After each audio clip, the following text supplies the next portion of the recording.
Alright, what are we gonna do next? Let's see what journal is at here.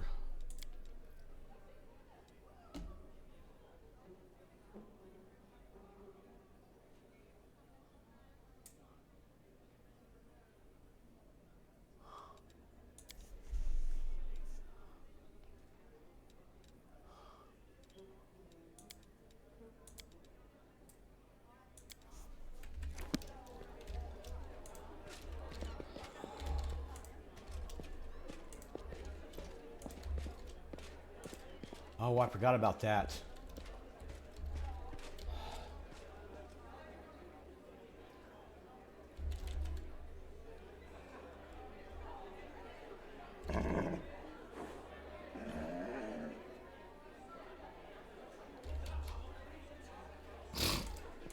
Alright, let's go over to... Come on. Sela.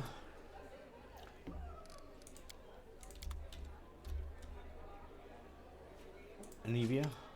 No.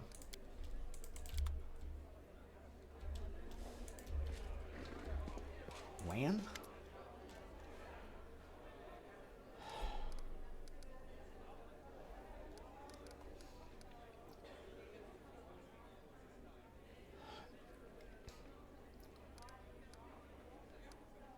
I thought we did this, but okay.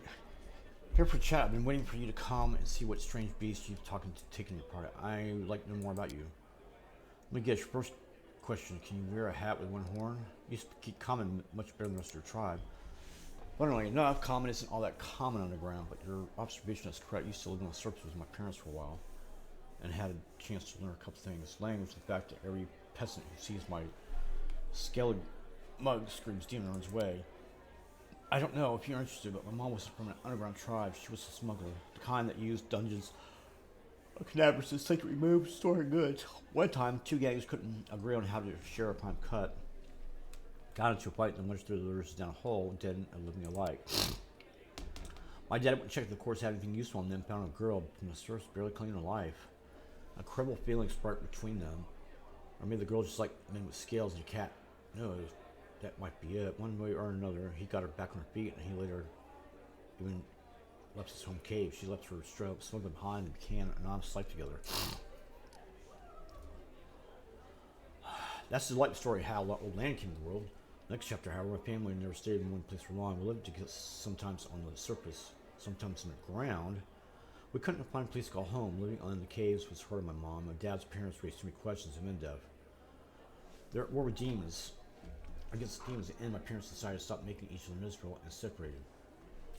My father returned to the tribe. I think the parent peasant screamed demon had something to do with it, or maybe he could just stop, or maybe he just couldn't stand life without rat tail soup. I couldn't rule out the possibility. Did you come with me so you could see the surface again? I know that wasn't. I just don't have much patience for certain types of creatures, demons. I mean, if you want to destroy cannabis, I'm on the side of the people attacking. Lan, you're my companion, and companions should trust each other. I'm counting on you to give me honesty. It's not excuses. I guess you're right. It should have been so basis. It's just things are hard for me to talk about. My family, for example. My birth, hell take me. Turned out to be a great misfortune for my parents, all because I'm relatively healthy. I'm the best thing that came from the marriage between a cave-dwelling mongrel and anyone from the surface. A healthy child with the right number of hands and feet. No apparent defects. No missing organs or other problems. They saw hope in me, so risked having more children. They thought it would somehow be alright.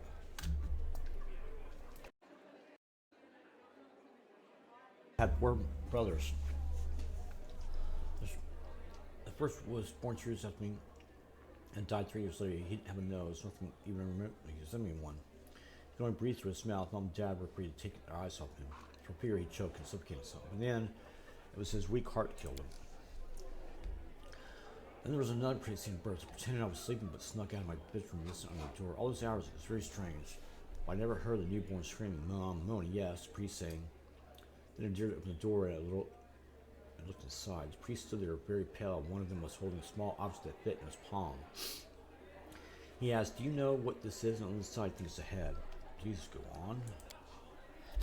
I found out this time Mom was infected triplets. The first of the baby was born pieces, and the other two didn't live long as draw their first breath. About 3 weeks later, my father took me to the caves. He decided he didn't want to leave. I could see it in his face. I think my mom and he decided together.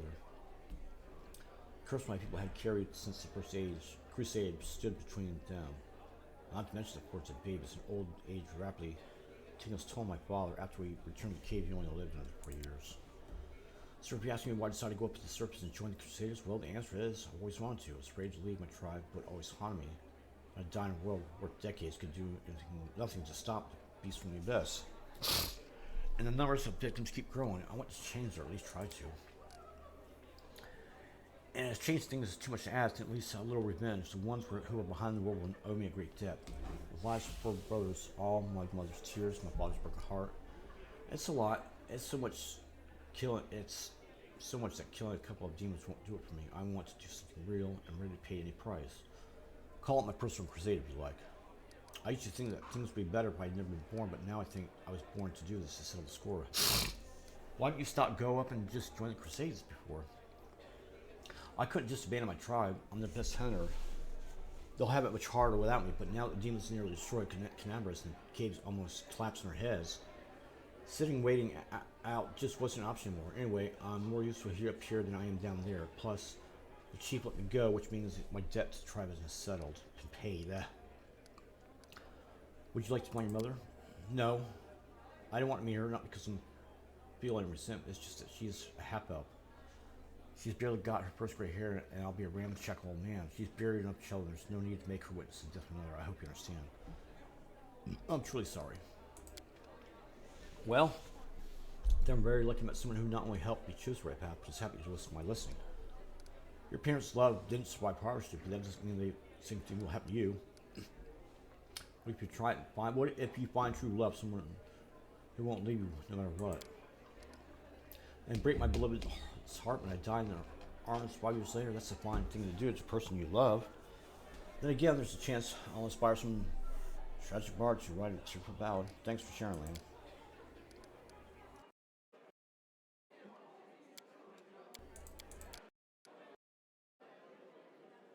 You don't look like you're getting older time. How old are you?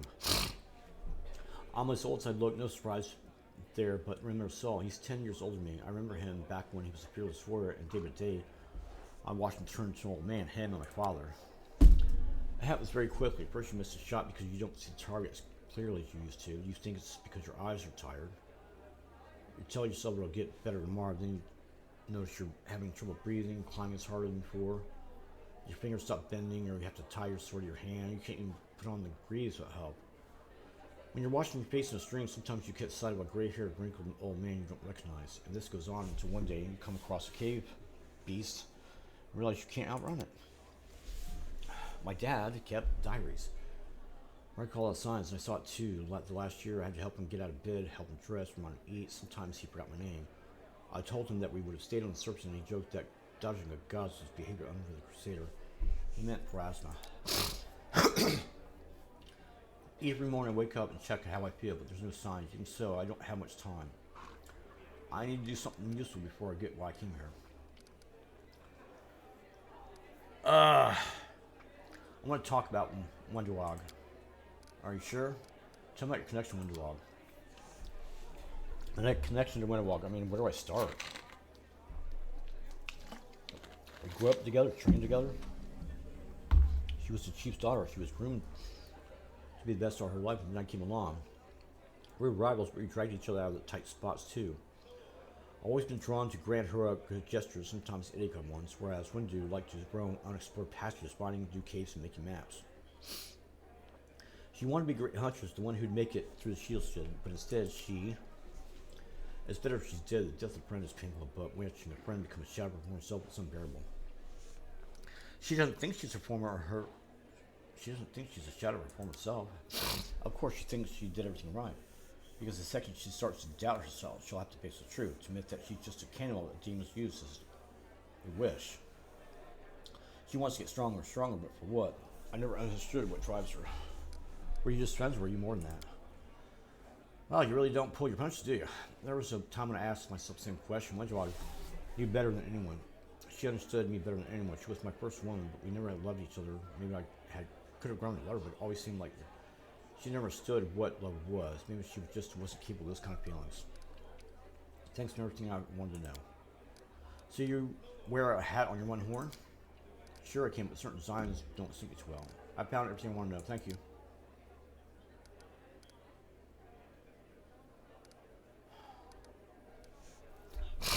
Tell me about your people. What would you like to know? What's it like living in your caves? Imagine that entire world, there's only a few hundred like you. There's not an inch of fertile ground anywhere. Nowhere to grow grain for bread or cotton or linen for cloth. Your neighbors are beasts who want to eat you, or parasites who want to infect you with larvae and then eat you. And it's not that bad because you try to eat most of the things that are trying to eat you, sometimes at the risk of getting poisoned, sometimes with almost no talk at all, and in the worst years there's no single living thing anywhere to be found, predator or prey. That's when you eat mushroom soup. I'd say 3 times a day, but there was barely enough for once every 3 days. While life underground has its upsides, pun intended, there's no risk of losing a roof over your head. There's no bad weather, not counting the earthquakes core. Are you really the sensitive first crusaders? More like demon spawn, aren't we?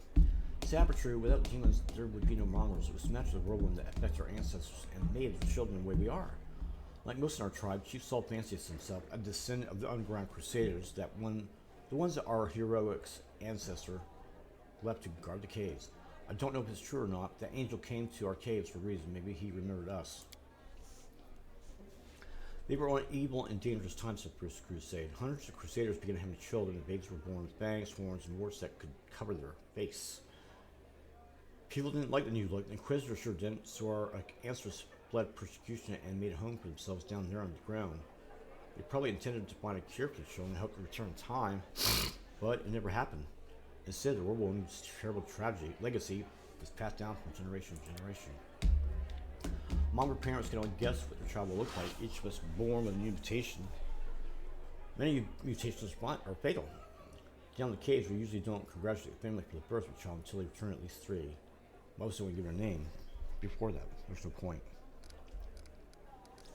It's been that long since the Crusade. Why do you know so little about your ancestors?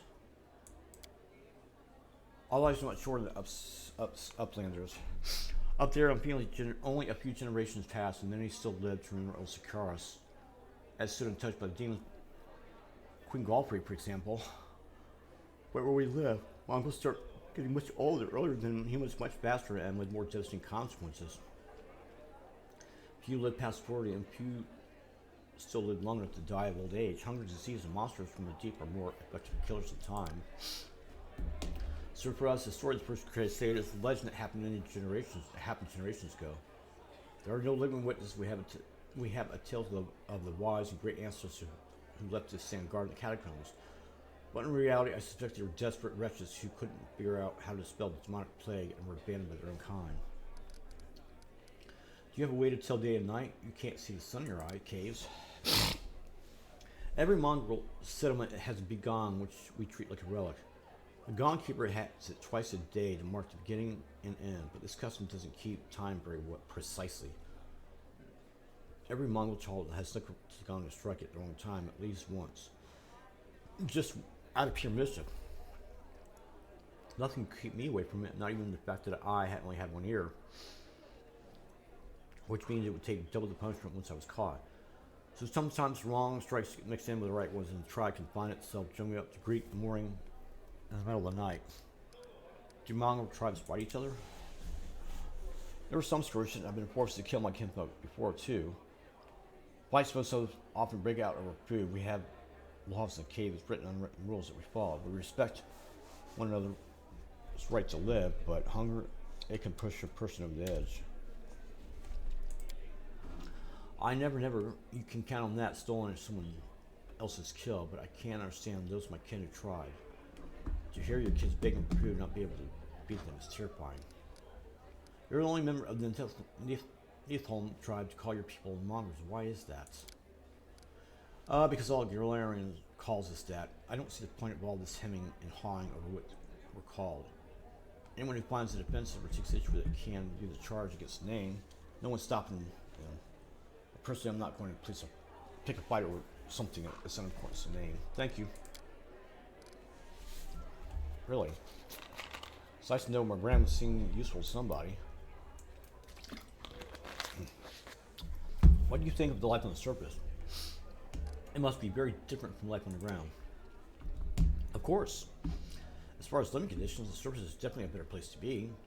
It's easier to get food and water. Eventually, you build a house and grow a few things. In older, well-established settlements, you don't have to deal with anything scarier than rats. As for the kind of lives you have, I have heard a story about demon worshippers abducting family and sacrificing them one by one while the others watch.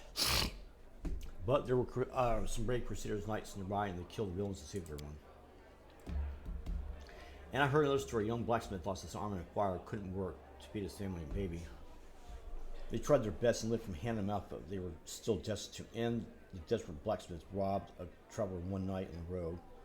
But there were some brave crusader knights nearby, and they caught the robber and threw him in prison. Not long after his wife smothered the baby and hanged herself. Wow. Up here, the same person can probably say he's protecting innocent from demons, and then look the other way while the same innocent starves just because they were born into a poor family. Queen Galfrey prolongs her life with sun-worsted elixirs that cost enough to feed an entire city. Back in our caves, everyone is equally poor, and if one person starves, the whole tribe starves. We don't abandon our own in times of trouble. That's the power of a tribe. The laws of the surface are made so that some get everything and others get nothing. I might just be a night pulled from the caves, but I don't understand how it's possible to have much more and share so much less. Anyway, look who's who I'm talking to. You must know and serve much better than I. I never leave a needy person in trouble. I've been given more than most, which means I'm now more able to help others. I didn't reply. Don't take my words as a reproach. I like grumbling so much, cracking jokes. You said you were prepared to risk your life to do something meaningful. What exactly do you mean? To invent a new salad and have it named after me. Truth be told, I don't know. Much easier if I really wanted to kill demons and a few more demons and a few more after that. God, good honest rage, no needless brooding. I think it actually would envy the warriors who can live like that. But I can't. If life's taught me anything, it's that there's no easy choice. Dying glorious death isn't enough. Some heroes of the Crusades did that have also saved entire settlements erecting war stones. Their actions keep the landsmen safe for decades. That's what I want. My dumb, short life to have meaning in some. You think I exaggerated opinion myself? Some scaly folk freak crawls out of the caves and wants to take control of the war stones and flaunt Amadeus' banner. Any fool can charge the front lines of demonic armies and die there. I want something meaningful, you know? Even if I have to pay the highest price, especially if I have to pay for it. There are plenty of worthier people who need to survive this war and tell everyone else what nutcases we were. Thanks for your answer so long. Okay, I don't have to do that again. Ooh. Boy.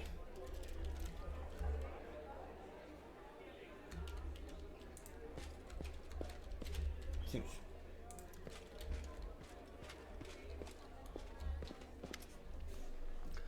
Well, am I pleased with you? I asked you to bring me to safety, and that's exactly what you did.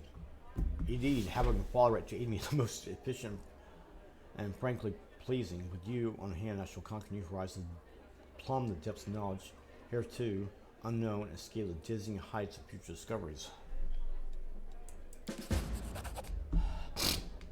What I mean is, I'd like to express my deepest gratitude. I foresee immense potential in our future cooperation. Happy to help.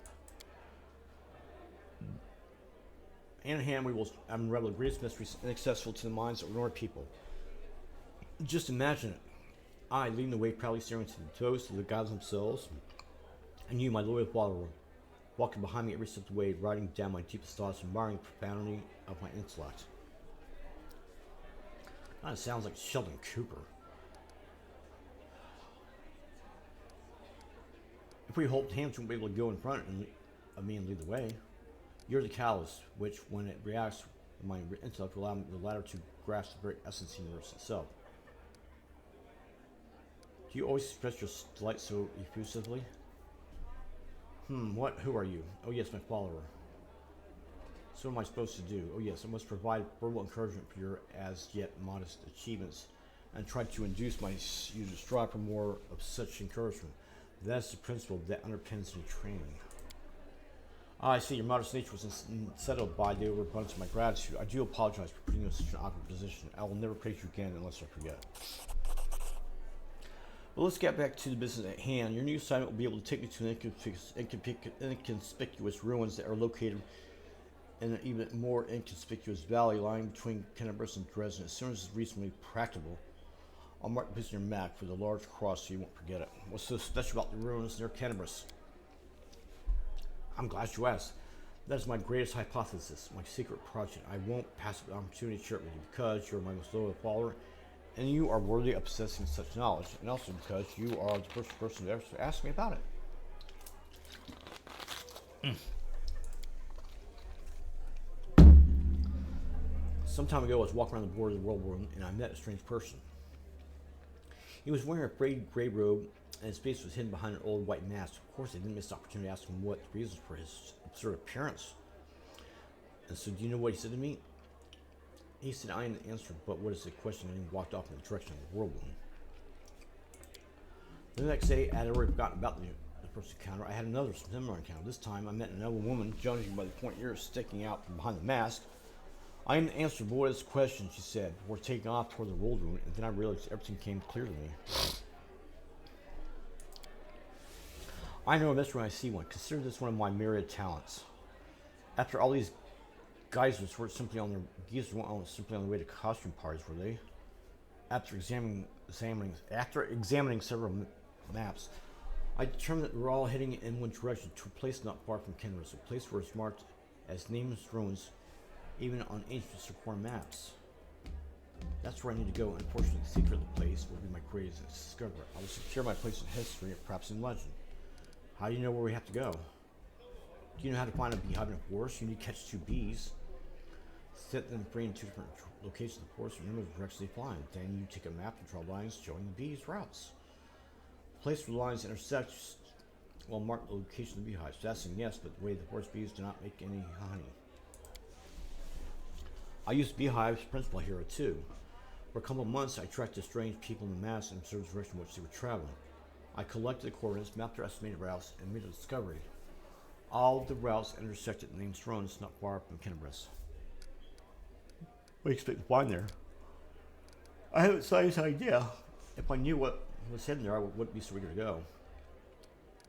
These ruins aren't very far from Kennebrus. You can easily get there by yourself. Why do you need me?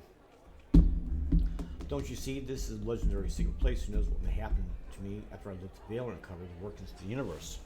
My mortal body may be unable to contain all the knowledge, or perhaps it will ascend and become equal to the gods themselves.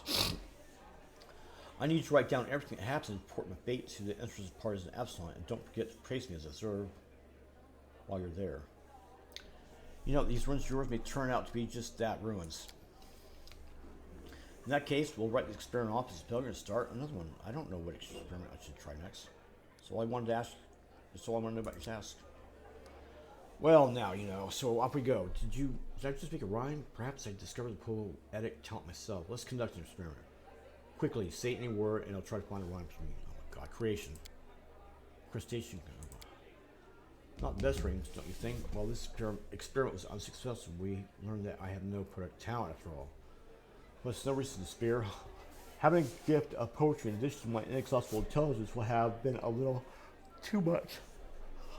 Besides, I am catastrophically busy and have no time to spend on writing poetry. I don't like it when you call me boy. My name is Sertan. On the grand scale of the world history, your name is irrelevant. I have no reason to remember it. You see, the brain of any given individual contains only a limited amount of facts. I only expand my memory on things that are truly important. The laws of thermodynamics, divine historic, planar geography, things that will lead Galarian to a brighter future. Besides, what if I make a great discovery, but I'm not able to remember it because my memory is full of outdated or useful information? What a nightmare that would be. What a loss for the whole Galarian.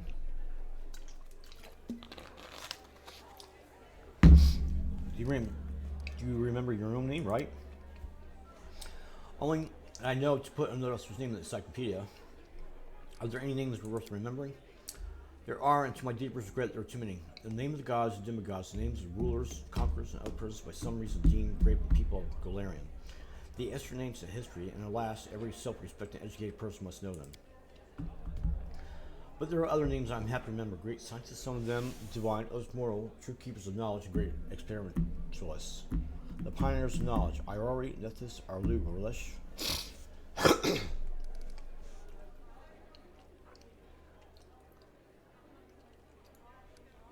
Arlu Gorlish opened the world wound. She's the betrayer of humanity as her fault the demons invaded Galarian. Oh yeah, she's the greatest of the greatest. Just imagine, she opened a rift from Galarian abyss. No one knew how, no one believed it possible, not one even dreamed of such a thing. And she just did it. It was the experiment of the century. I would have been happy, so happy if I could have been in her place. Of course, some part of Galarian's population died as a result of her experiment, and the Crusaders are still wrestling with its consequences to this day, but the very essence of what Arlu managed to do was a breakthrough of cosmic significance, both figuratively and literally. Sooner or later, the world would be closed, peace would return to Galarian, and for the victims of the ongoing war would be remembered as unfortunate, unavoidable sacrifice made at the altar of science. That's an interesting way to look at things, though I'm not sure the Crusader would agree with you. Were we talking about something? Tell me about yourself. I'm an explorer, pilgrim, yet to be recognized scientific luminary, future author of the Encyclopedia Glorianica, and rector of all Absalon's universities at once. Future rector, I should say. Ugh. That information should be enough to satisfy curiosity, because I doubt I will be able to tell you more than that. Where are you from? That information is relevant. I decided to forget it. How did you become a scientist? You have a circle tattooed on your shoulder. What does it mean? Oh, I do not remember the circumstances of creation, but I like it. I prefer to think of it as a zero, null, nothing, a center point, and original coordinates. It reminds me of how much the universe would, an unknown world there is to explore. Do you remember how you got a tattoo? How can you decide to forget an important piece of information?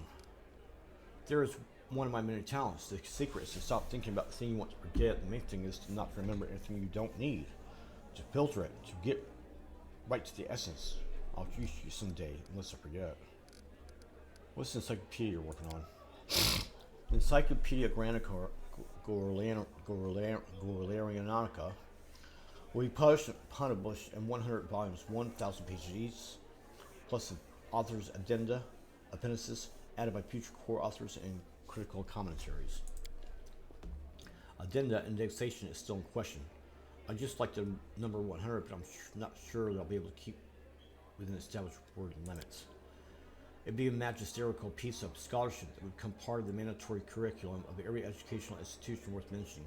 In it, I intend to describe every object, item, event, fact, and personality that is present on or at least somehow related to Galarian.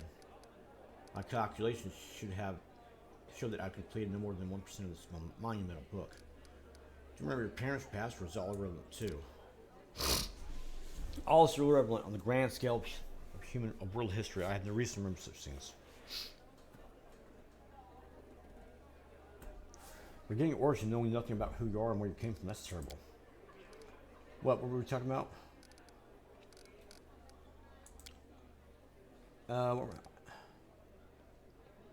I'd like to clarify a few things about your new task.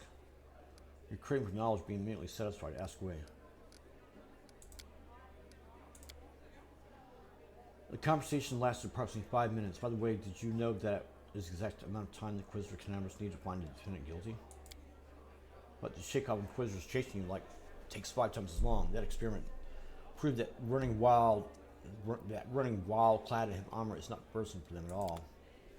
Wow. Boy, that's just whew.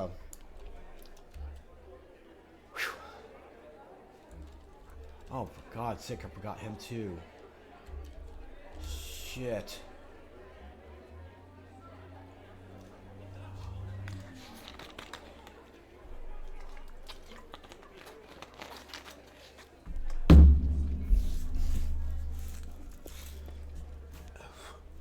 Um, I have to piecemeal it, man, because those guys, that really takes it out of my voice sometimes, and I got 3 to go.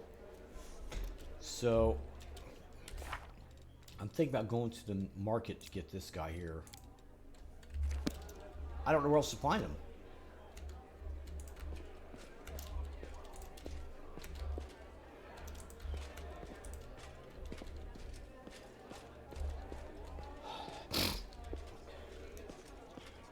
Watch out for trouble. Okay, I will. Watch out for trouble.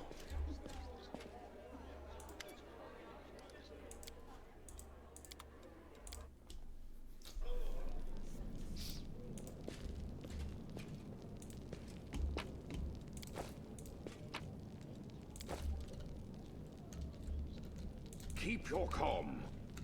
No, I will not keep my calm.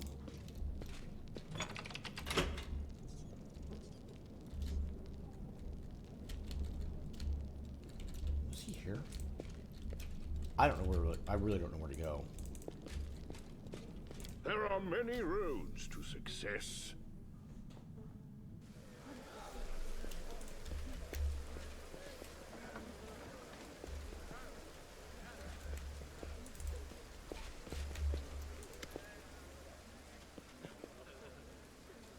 Really? Hello, what can I do for you?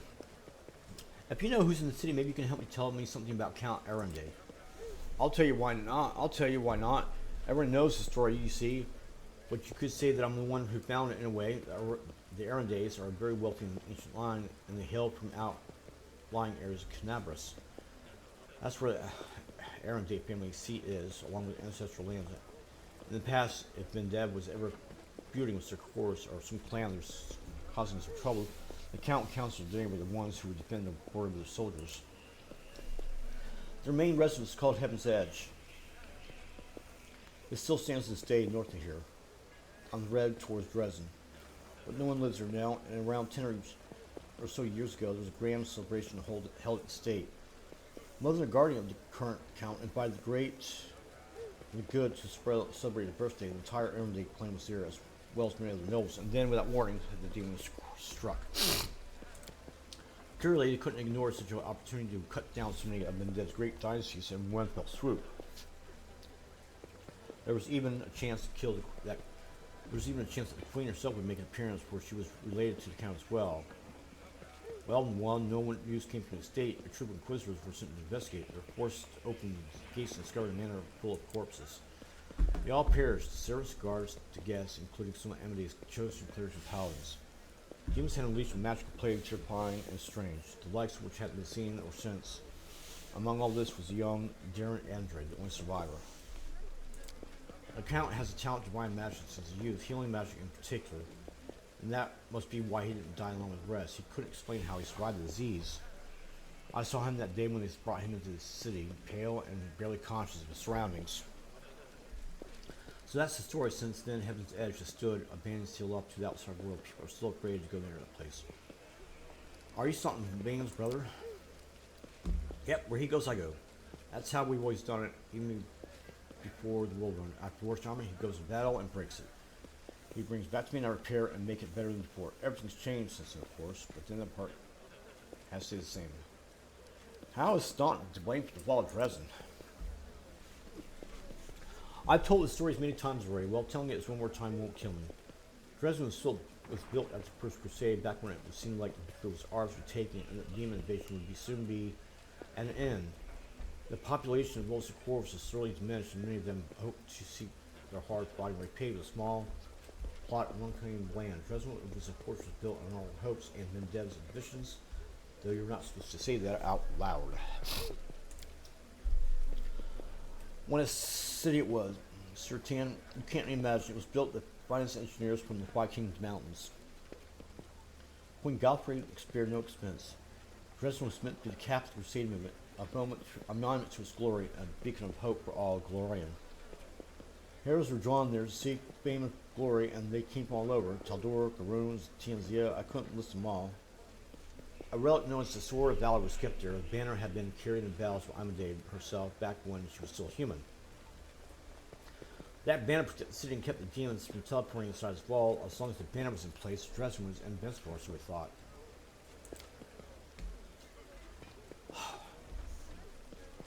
Within the world, one suddenly expanded. The demons launched a new onslaught, and folks started saying it was time to declare the Second Crusade. Dresden was unassailable until one young officer was tempted by a beautiful woman. She convinced him that the banner should be hanging in the city. Its right place was in the battle. She whispered honeyed words about glory and valor, convinced him that he could be a great hero, as great as Amadea herself. And the poor fool believed her. He rounded up some of his hot-headed friends and carried the banner outside the city gates on an authorized foray. The demons slaughtered them within seconds. For some reason, the courageous wrangler was spared. A whole army teleported to Dresden. It was a bloodbath.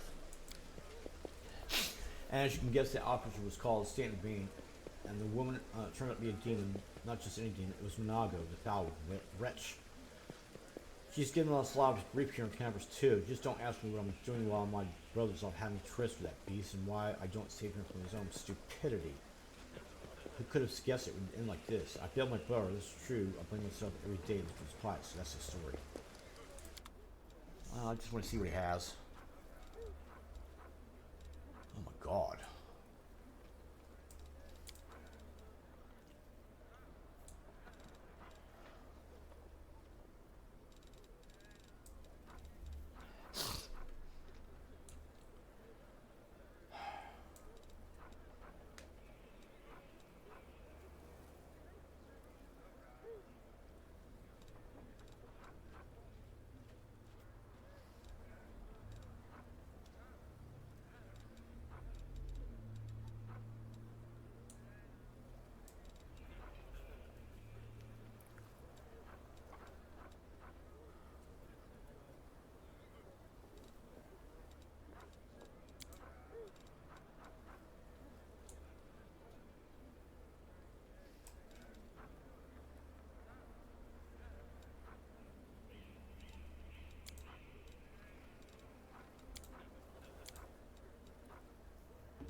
Now it has me wondering about Homeboy. That figures as much. No, damn it.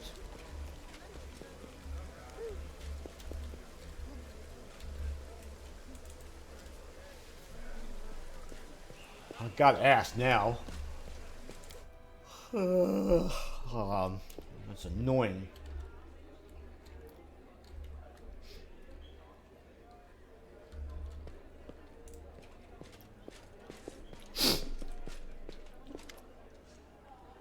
The Defender's Heart is a splendid choice for the Crusade outpost. The very side of the walls brings back convents, drinks, and rebels. The drink was really good, by the way. May I ask you for a personal question? You could try. I've heard stories about the tragedy that filled your family. I hope you don't feel obliged to offer me sincere condolences on this unfortunate occasion. My whole family, my entire noble line, they all died and demons are to blame. It's not like I actually loved any of my relatives except for my mother, but that's what's gone is gone. The family crypts are all full of corpses, all covered in dust and shadows of the past. What do you cherish most in life? There are far too many things that I cherish to fit them all in a single conversation. Believe it or not, but I might be one of the most lifelong people you've ever known. I rarely meet anyone who embraces the joys of living as enthusiastically as myself. There are so many exciting and beautiful things in the world, it should be illegal to waste your time on anything you do not enjoy. And I am not afraid to repeat that to anyone's face should be as Ascari and as do not Horde and Medea, like herself. What do you hate the most? The feeling of helplessness, lack of control over my life, and ignorance, of course, I may murder the person who came up with these abominations. You don't seem especially keen on helping people, but your knowledge of healing is truly impressive. What prompted your interest in that? If he really wants to try everything life has to offer, but you also have to understand how to deal with consequences. I'm not talking about single hangover, mind you. Do you have any good stories about your past exploits? I got plenty.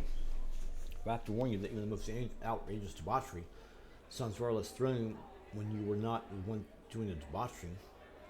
Still, since you asked, I suppose the worst mess I ever got myself into was when I staged my own kidnapping. I was once in correspondence with one of the Riverland nobles, the young Lord Labida.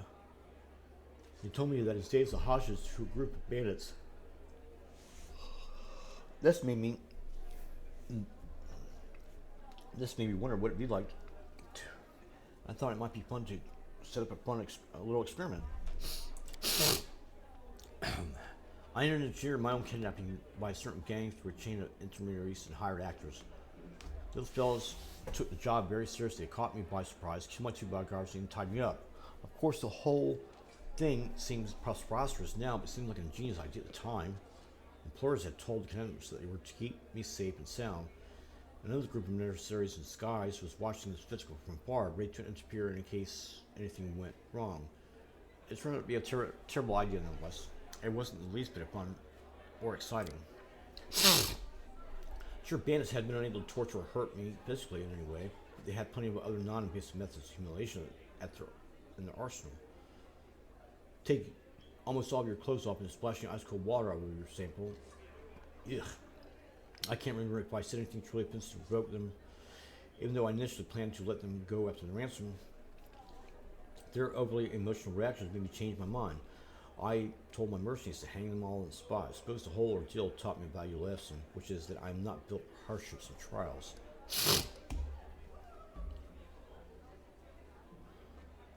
Wait, you just told me that a couple of your bodyguards died during stage kidnapping. Does that mean 2 innocent people lost their lives so that you could have a bit of fun? Oh, spare me. It irks me beyond all measure that when I hear about the suffering of innocents.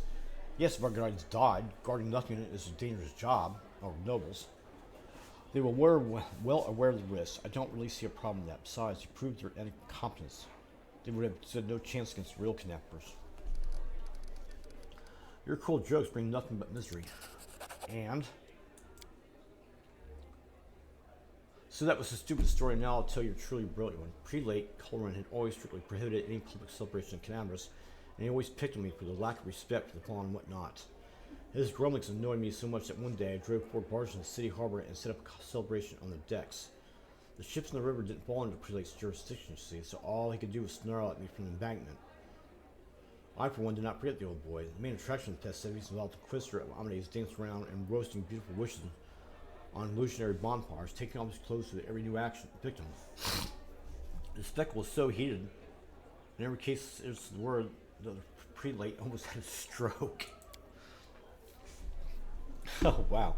I still consider that one the finest ideas of all times. It's actually pretty funny. Should the Crusades ever succeed in their efforts against worldwound, I will do my utmost to get my permission to hold a grand public celebration. Rivers of wine for your charge, an obligatory parade, and a carnival in the evening. Why can't I stop yawning? On contests for more provocative subjects, costume with a hefty prize in gold. Another contest where the participants have to fish a sausage out of the wine jar, blindfolded with their hands behind their backs.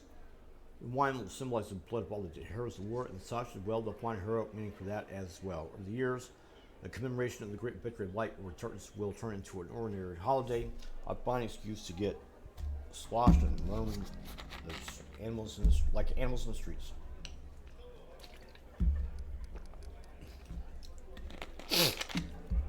Do you enjoy being mean to everyone? Yes.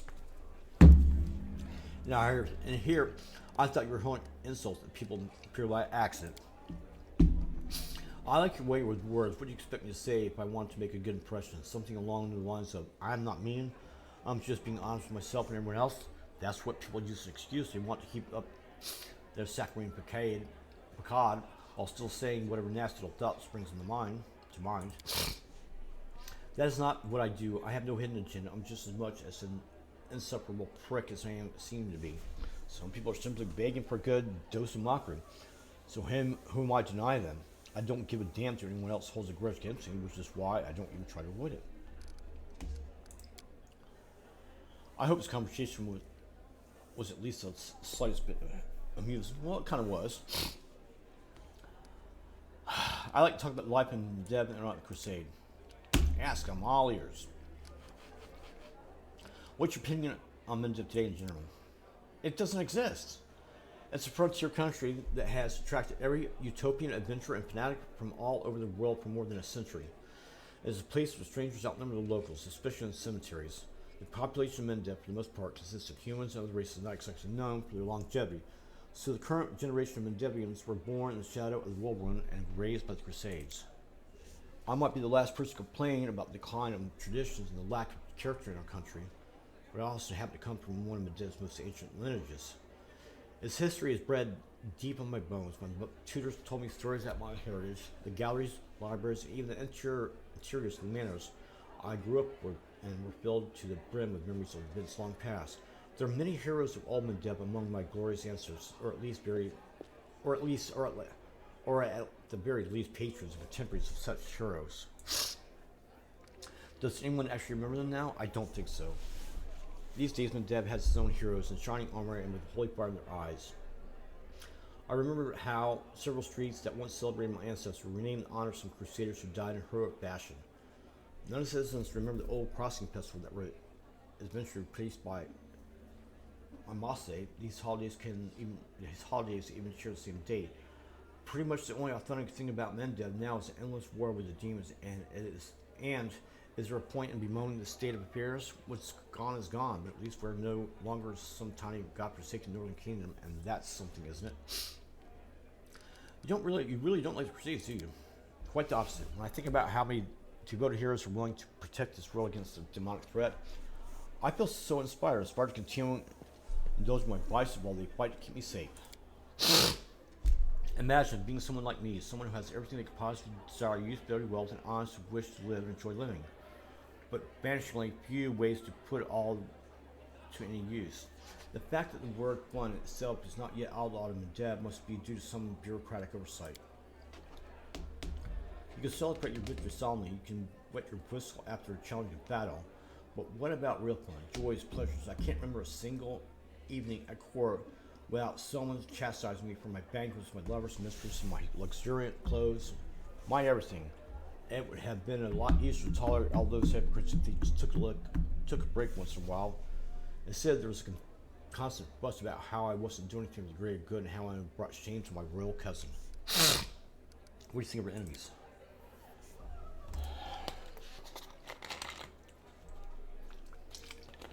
You mean the demons themselves or the followers? The former is reserved to be cleansed with heavenly fire from the unholy origin alone. And the latter for their idiocy. I don't understand why the same person would set themselves to Scari or Kabiri. Alright, Lady Noctila almost seems like a bearable enough mistress. Yet there are so many other cultists. They tried to recruit me twice already. I'm not even that old. First, a very pretty tiefling girl tried to seduce me. Then they came with the promise of Lord Botham's endless boons. I still wonder exactly what the old hornhead could offer me that I don't already have. You know what I've been thinking? Every shopkeeper knows this trick, an enticing offer along the lines of 1 every 100 buns from my bakery contains a silver coin. And of course, a hired actress to make a memorable show of finding some said coin on a sweet roll. And there you have it. Hundreds of gullible fools storm the shop, hoping to win a prize for themselves. I think the infamous Arlu Borlish was such an actress for the Lords of the Abyss. A petty Saquaran witch who became the uncrowned queen of the whirlwind, waited upon hand and foot by demon lords, only visited fools rushed to join the cultists. We have an army of unbelievably powerful supernatural invaders from another dimension, hell-bent on destruction and domination. And what do these fools do? They serve them willingly as pawns and lackeys, hoping against hope that someday their masters will notice them. You won't believe how delighted I am to be vain and self-absorbed. These sins protect me against demonic temptation better than any virtue. Okay. What made you join my party after all? You mean instead of carousing away, far away from Canaveras with a small army of mercenaries protecting me? I will get to that.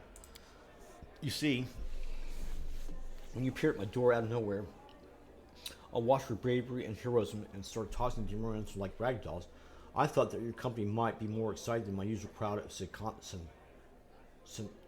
sycophantic hanger-ons. You seemed competent and mysterious at the same time, so I decided that a little demon hunting wouldn't hurt, especially with such an intriguing entourage. The party had been growing stale with every passing second anyway. Needless to say, I'm not here for long. I shall return to the capital or even one of my country seats as soon as we reclaim the city. Crusaders bellowing commanders, row upon row, identical tents. That's not life for me, but I certainly remember you and your adventures together for a week, perhaps even longer than that. Alright, later. Well, I gotta say he's full of himself, but he's got some interesting viewpoints too, though.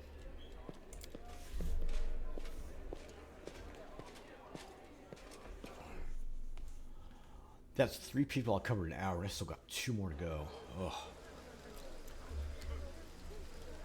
I will guide.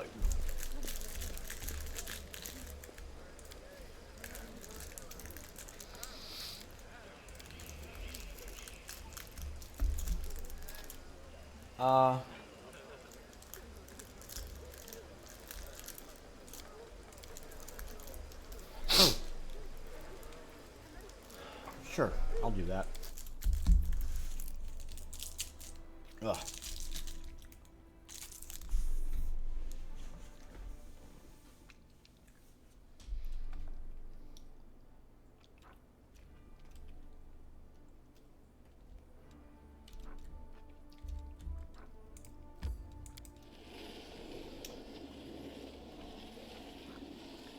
I gotta find this fool, so who knows how that will go.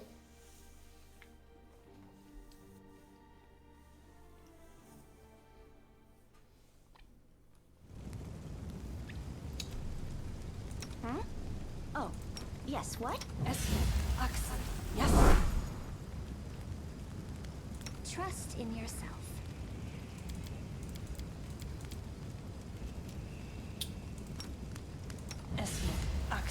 Yes.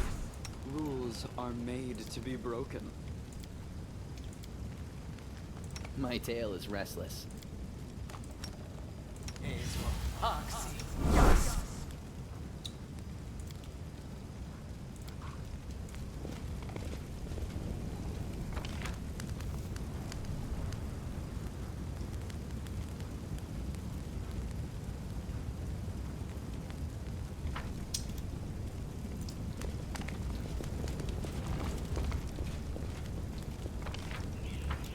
Focus on the goal.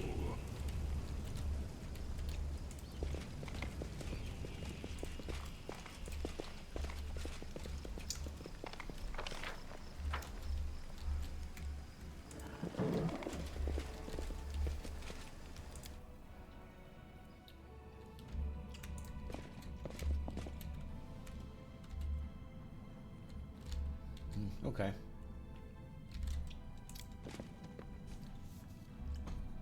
I got the horse here.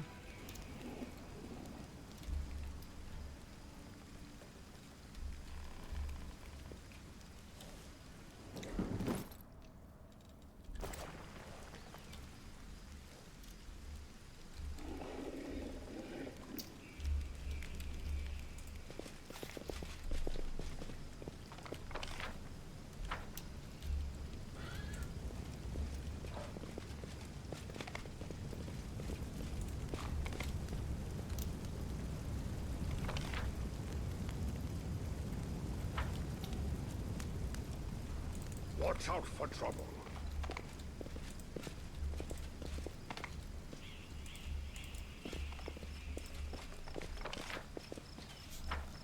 Jesus Christ, man.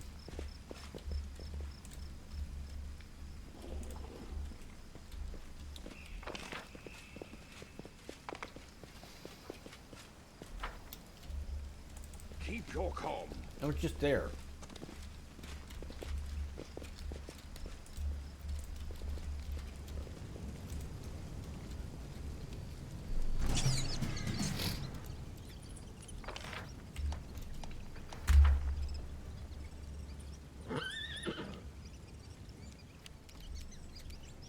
The Inheritor, guide my blade!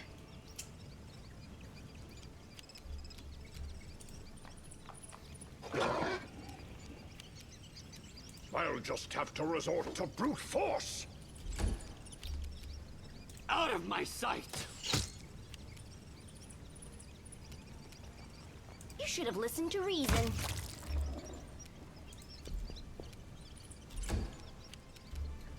Cover me, all right? Ugh.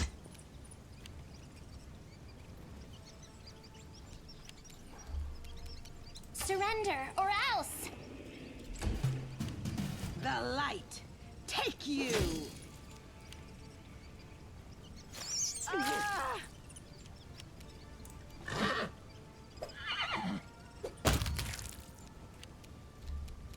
So it comes to this. I will see to your demise. You're irrelevant.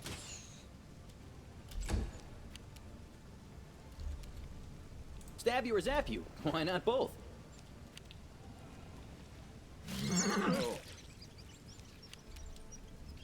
Too late for apologies. Into the fray!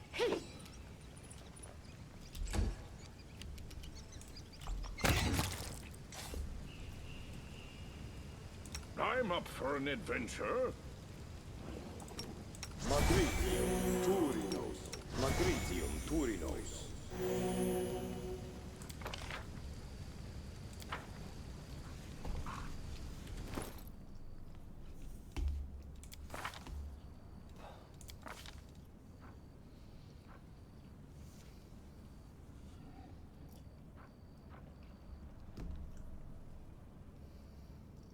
So it's 6th level then.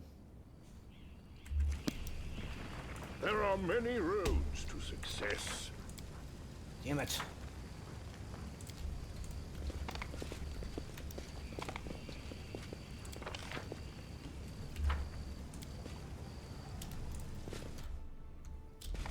Let's have some fun.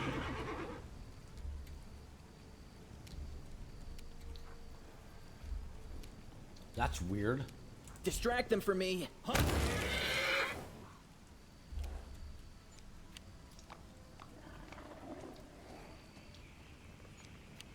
You've made your choice.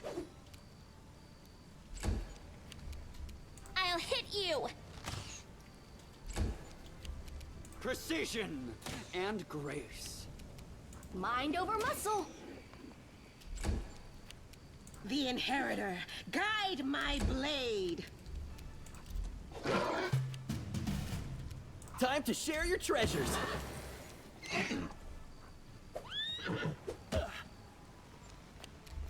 No fear!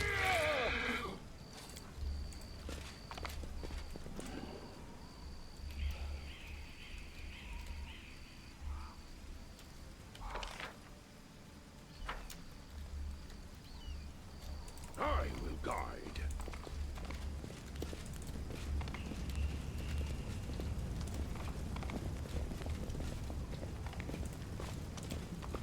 Time to practice my combat abilities.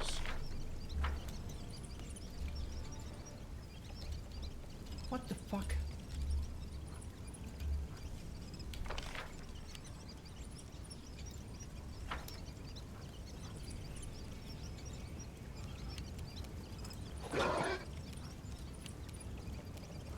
Cover me, all right? I'll make short work of this. No glory without risk!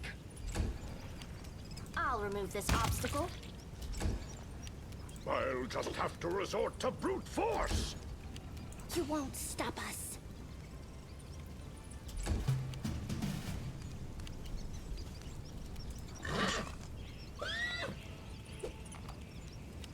Stab you or zap you? Why not both?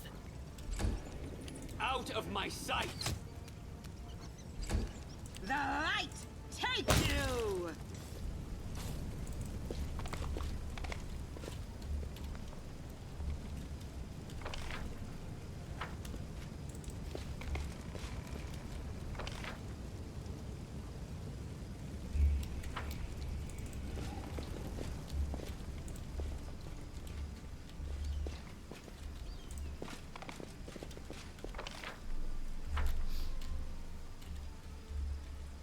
don't know where else to find this guy. I really don't know.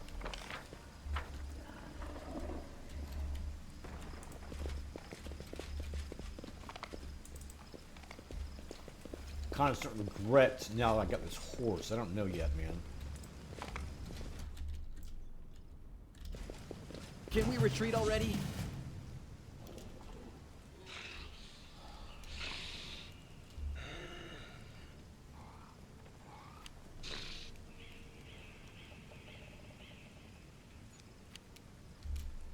Surrender or else!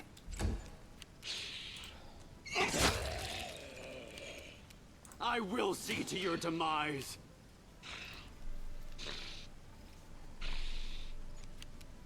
So it comes to this.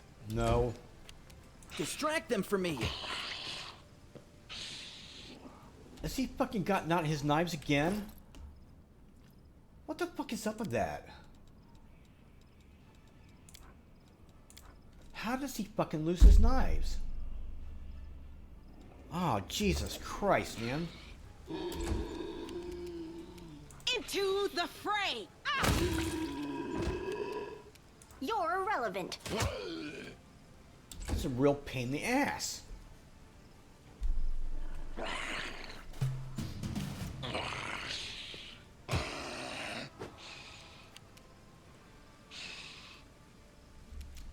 Too late for apologies.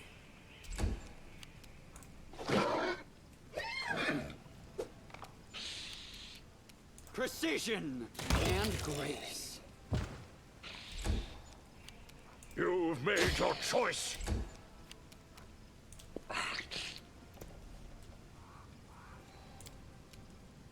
Jesus Christ, man, come on. What is with the bullshit on that? Fuck. Really? God damn it. The inheritor! Guide my blade! Who? Me?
I'm curious. Just to see I if we can. refuse to accept their statement.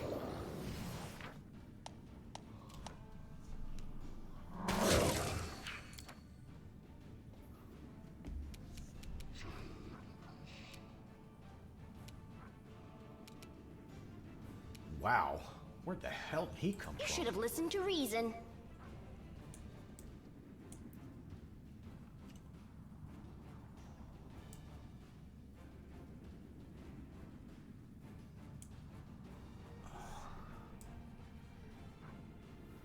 Oh, shit. What is this? 212 plus 1d6. Boy, he's gonna be a problem. What am I? I'm third. Fifth level, and he's.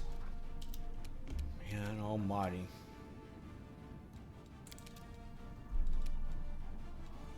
Actually, hold on a minute. Mind over muscle.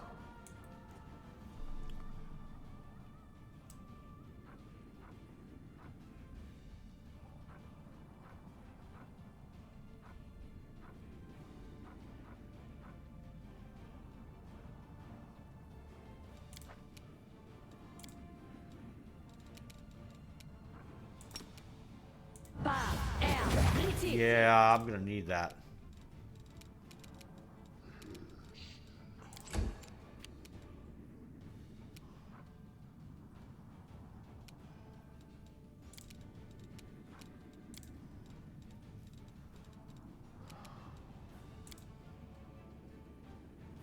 Where's he at anyway?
Ona Adayan.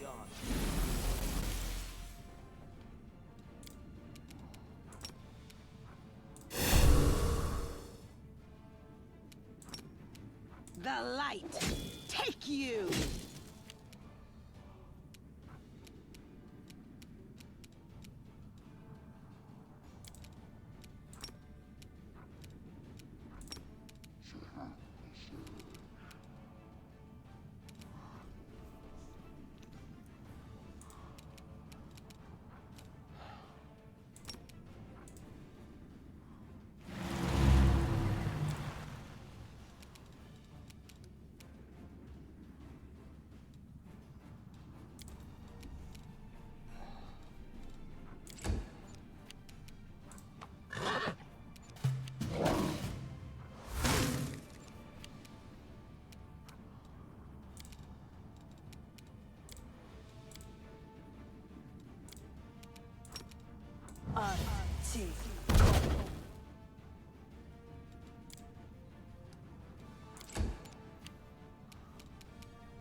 Time to share your treasures!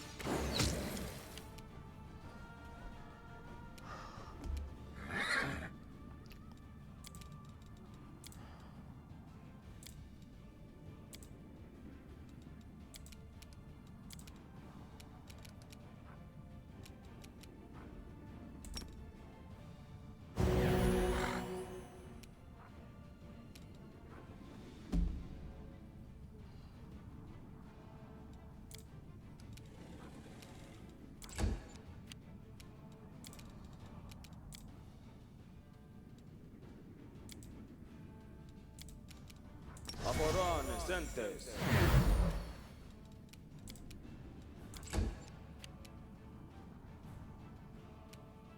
Into the fray.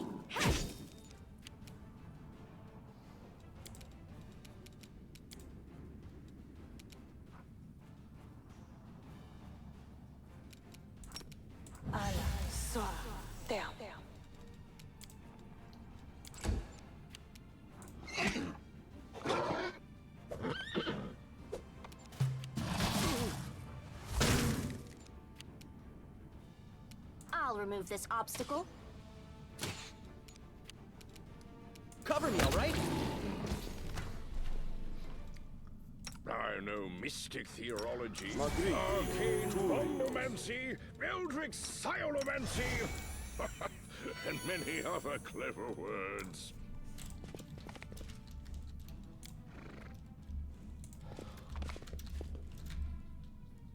We'll give it a try. Hold up.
cold. Okay, but now we've got this. What's going on here?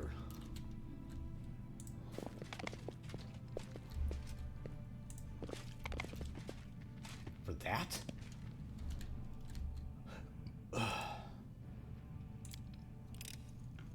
You ask me.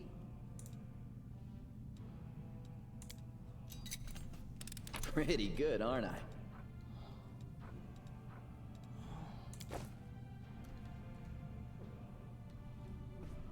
That's it?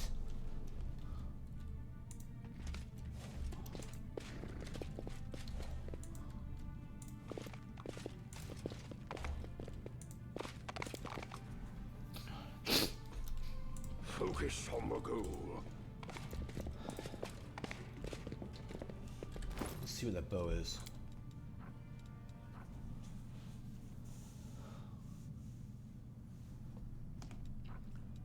See, damn it.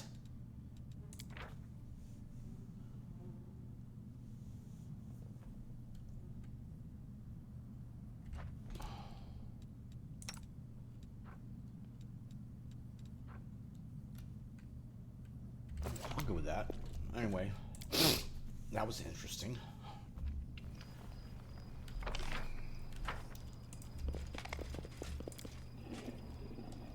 Watch out for trouble.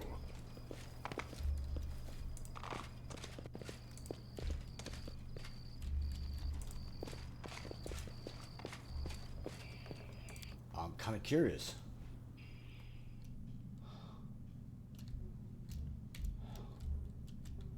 I can't find the... I don't know where the other guy is.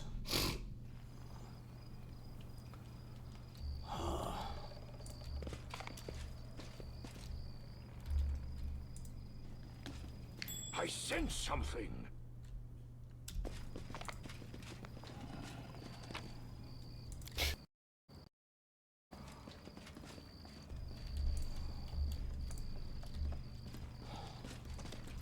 Keep your calm.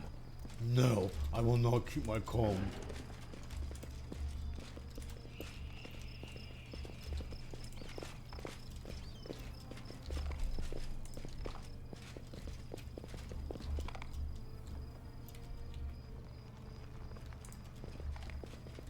I don't know, I'm kind of curious. There are many roads to success. I don't know where he's at, man.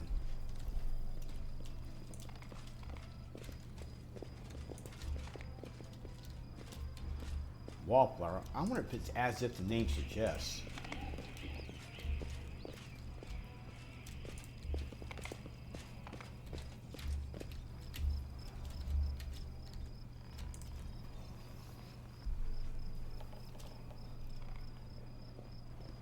Where would he be a wallflower? I would have caught him in the, I would have caught him in... That's interesting. I have to wonder, is he a wallflower in the temple itself? As the name suggests?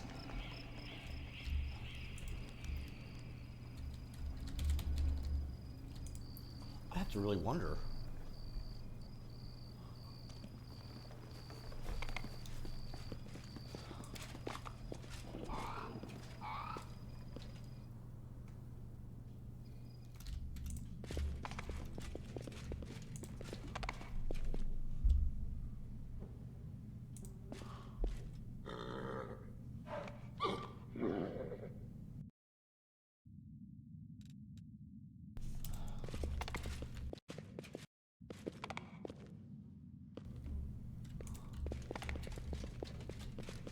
Knowledge is the key to victory.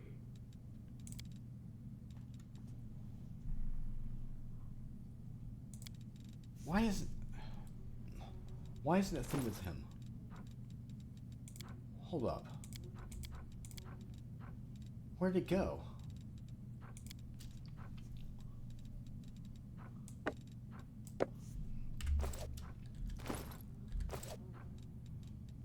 What? throat is restless. I wonder why. I don't know where to put this. I don't know what this guy is.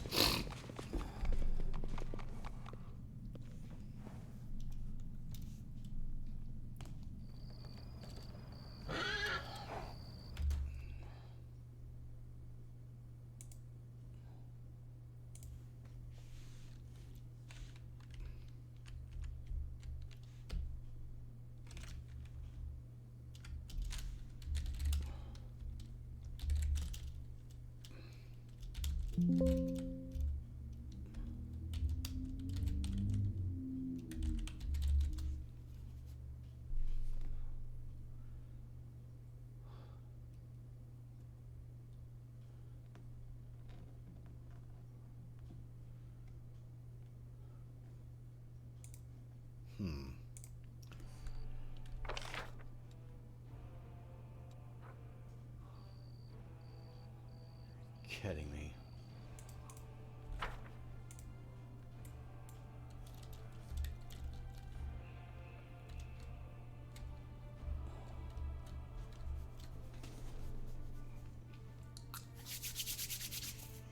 Damn it.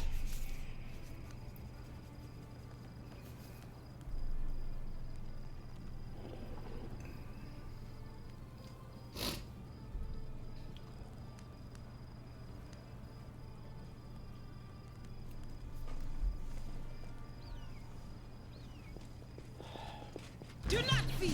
Do not waver.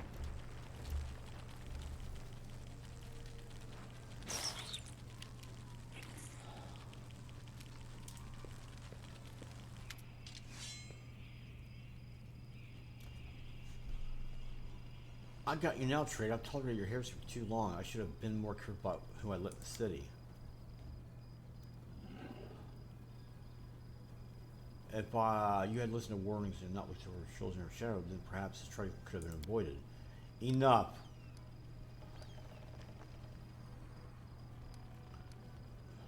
Hey, what are you doing? Let go of him.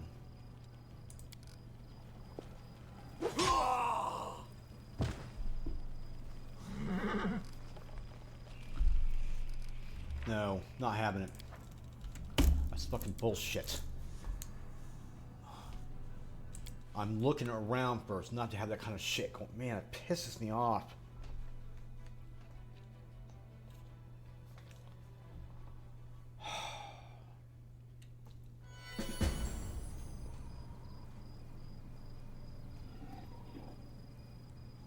Damn it!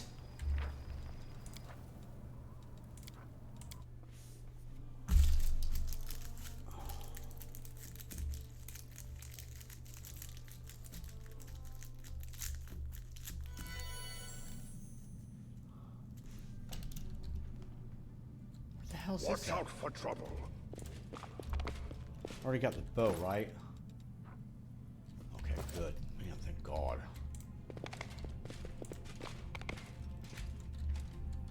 Keep your calm.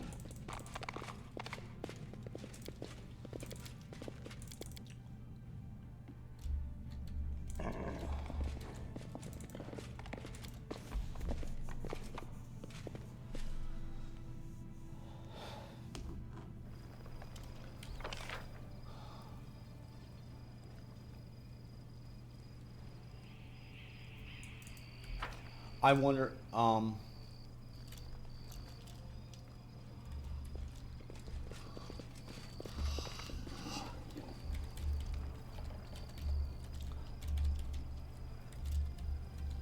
what the fuck?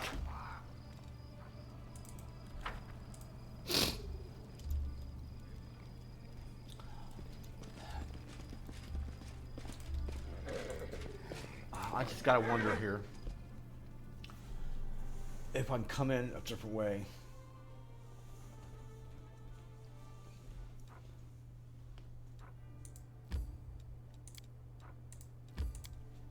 Because I really don't know where to find this guy.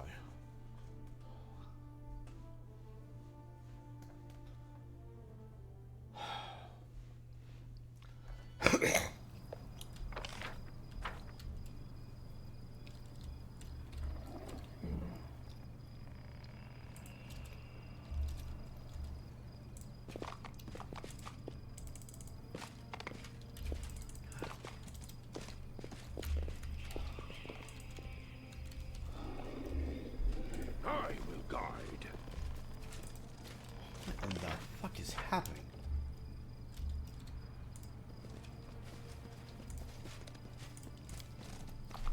Damn it!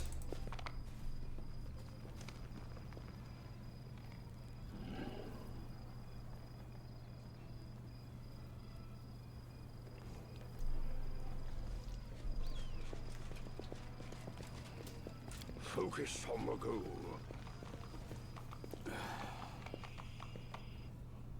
If I go east and then come back, I wonder if I'll be here on the east side.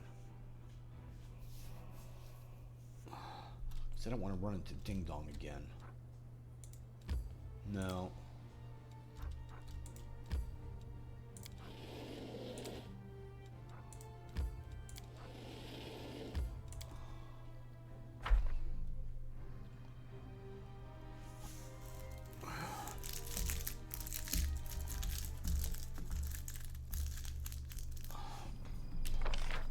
Puts me in the same spot, man.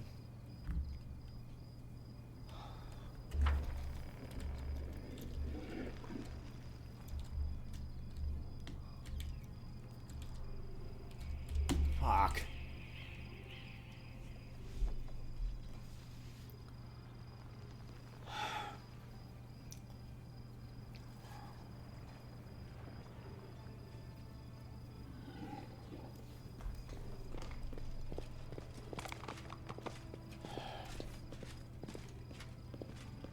I can always do that, I suppose.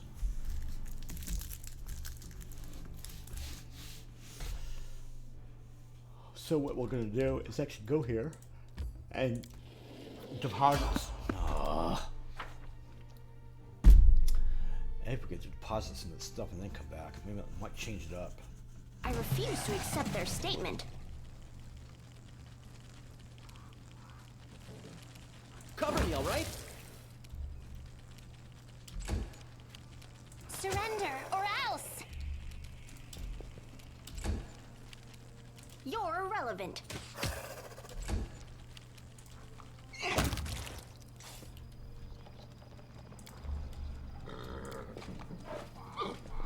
Maybe get him some daggers. Or kukris, maybe. I don't know.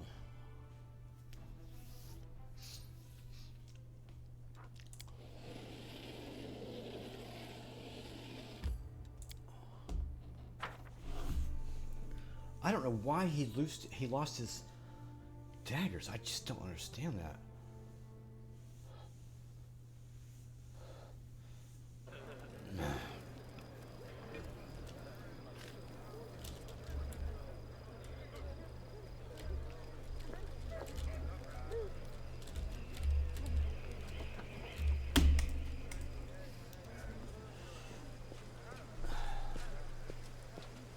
Watch out for trouble.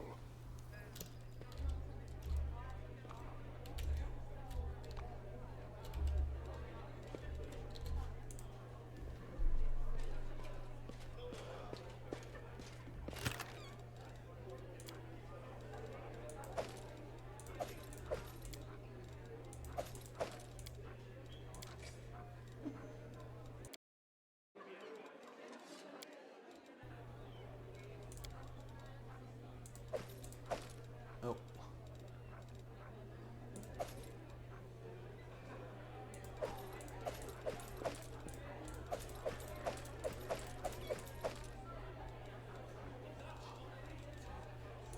I'm gonna go sell this.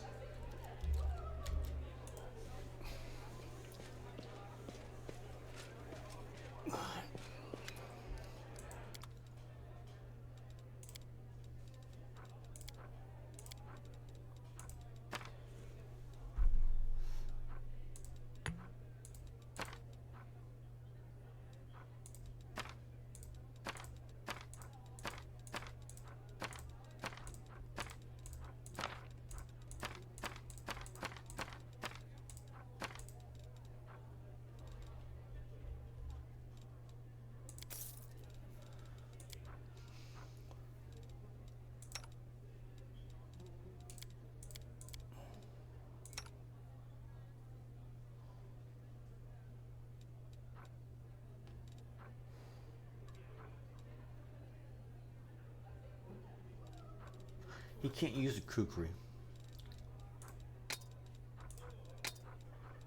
Actually, hold on a minute.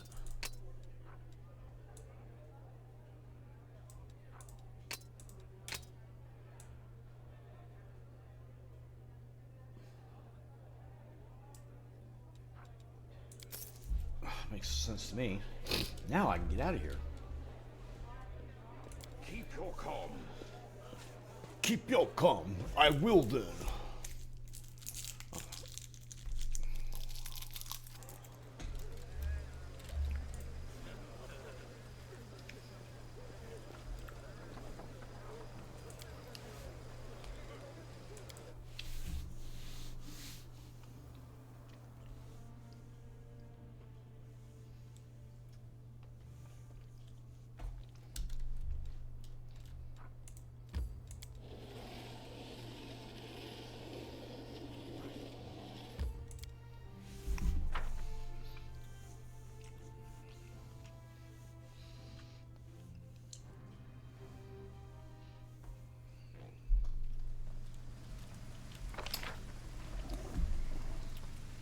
It just keeps returning to the same god almighty fucking place, man.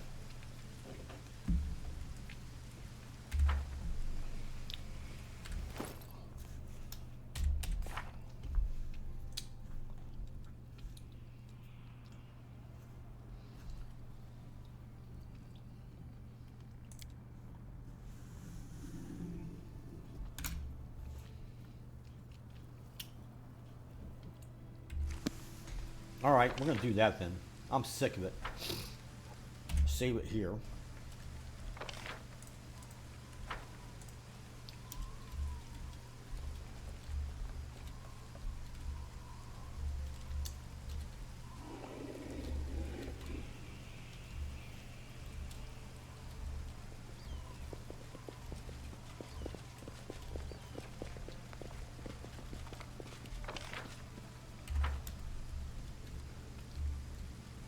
Where's he at? Can we retreat already?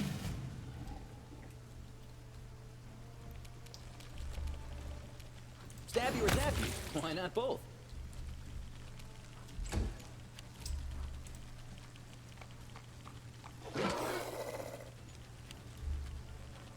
Too late for apologies. I'll hit you.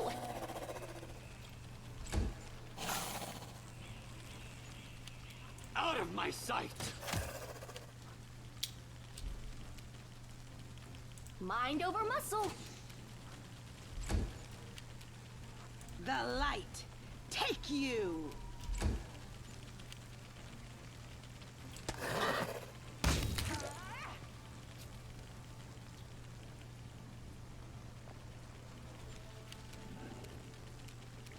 I'll just have to resort to brute force.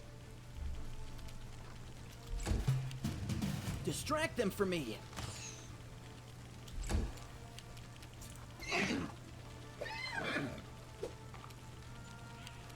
You won't stop us. I will see to your demise. Can we rest, please? I'm tired. You can handle them, right?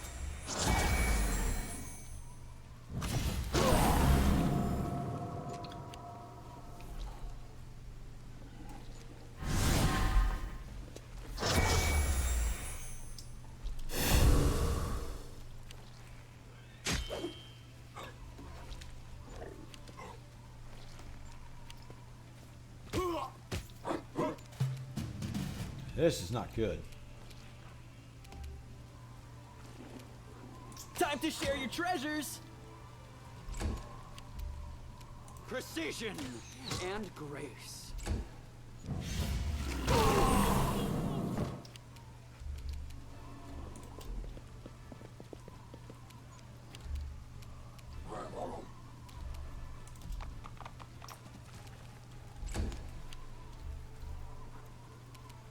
You should have listened to reason.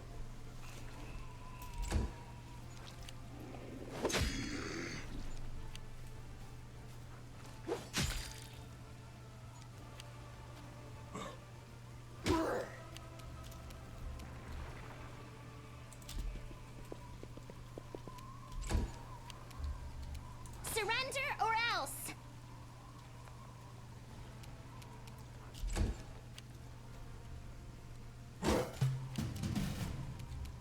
Cover me, all right?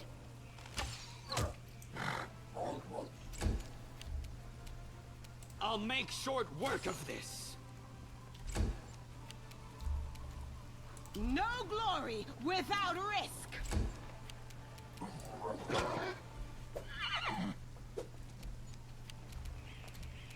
I'll remove this obstacle.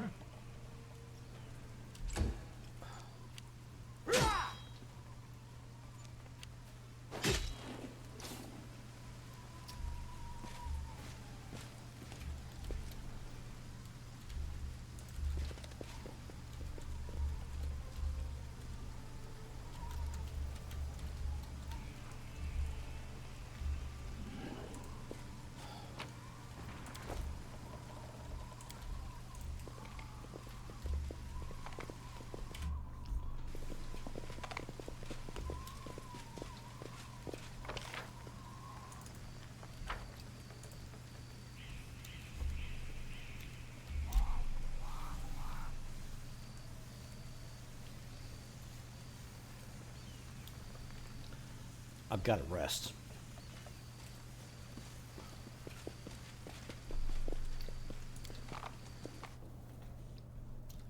I should be able to here.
This...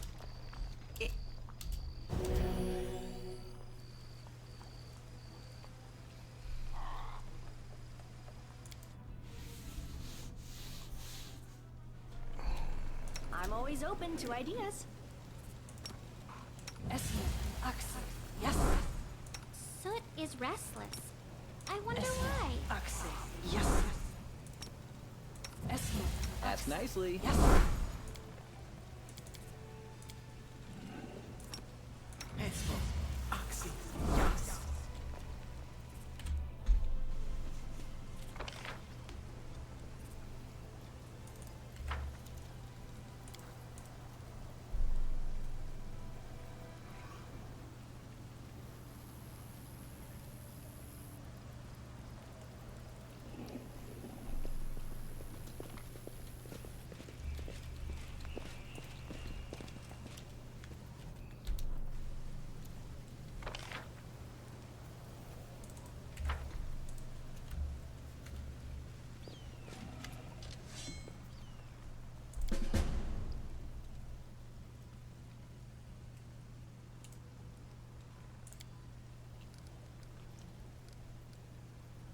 Get your hands off him.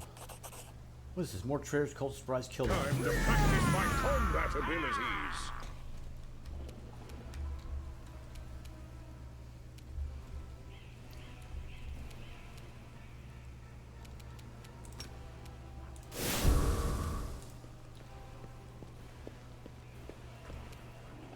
Into the fray. Lovely.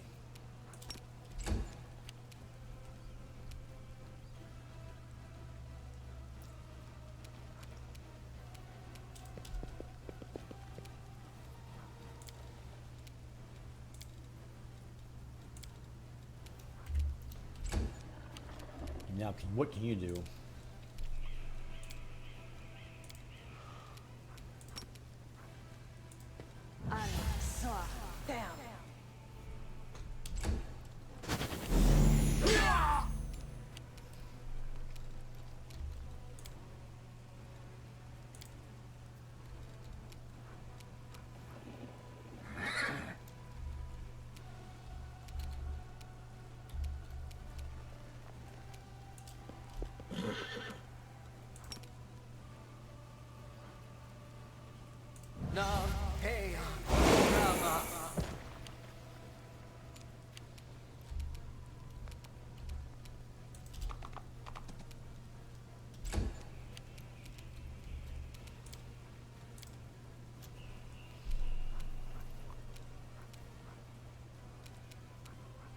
faerun ascended.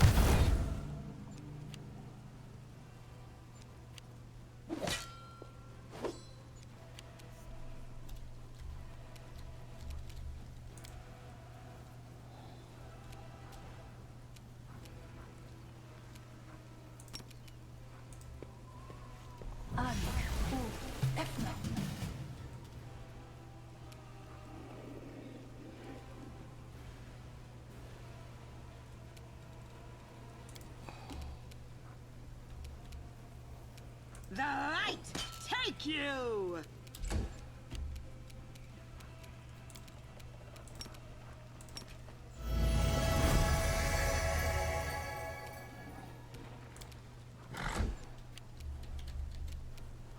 You're irrelevant.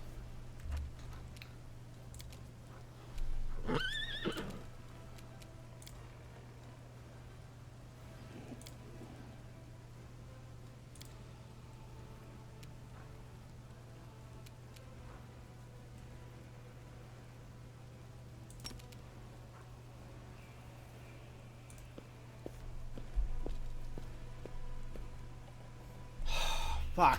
Christ.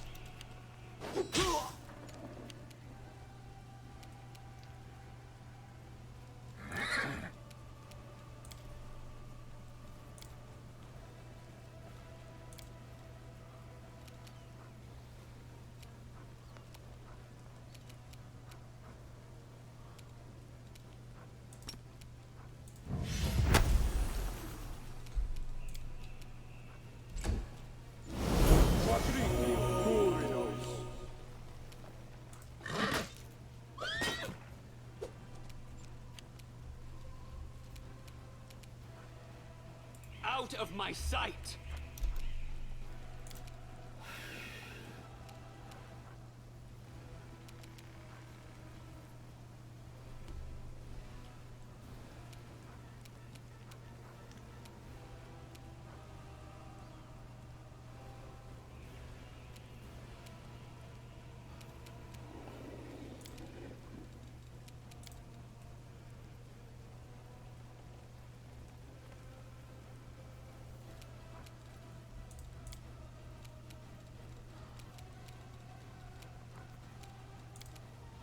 I will see to your demise.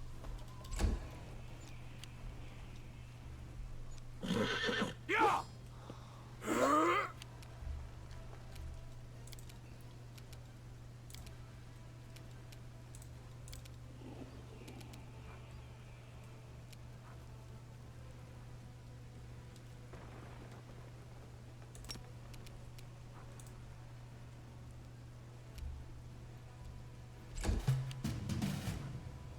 The Inheritor, guide my blade! Not this. So it comes to this.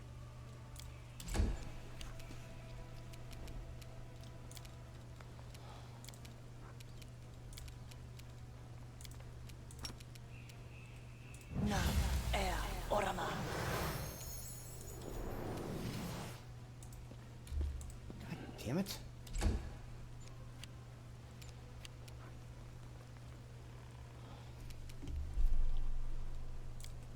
Ah, come on. God damn it. Fuck. Pisses me off, man, with this shit. Stab you or zap you? Why not both? Laborare certes.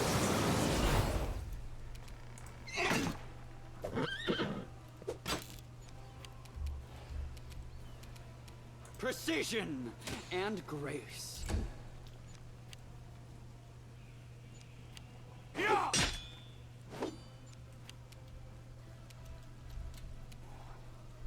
Too late for apologies.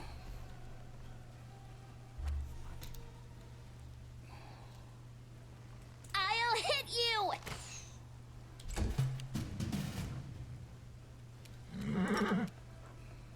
Into the fray! You've made your choice. Mind over muscle.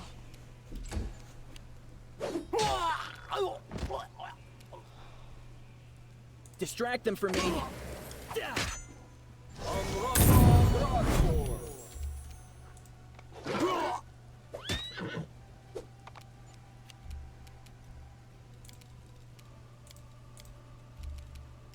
I'll make short work of this.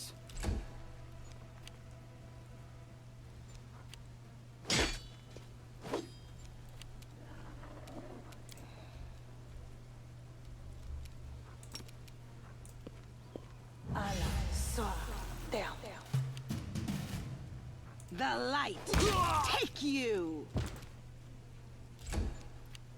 No fear! Ha!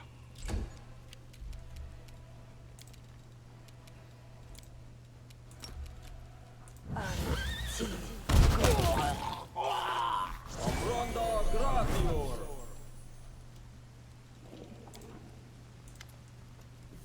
Times are hard, but we cannot give up. What other Chinese dream? I don't want to believe that Kennebrus has fallen to everyone is dead and there's no one left to fight. Please tell me there are pockets of resistance still in the city where can I be of some use? You prepared to risk your neck, remand for what? For the plague-ridden masses? When you could have asked my aid, spent your days in comfort in my little pleasure nest? I would have helped out of solidarity for a bill in Ismar and to relieve that one summer's eve.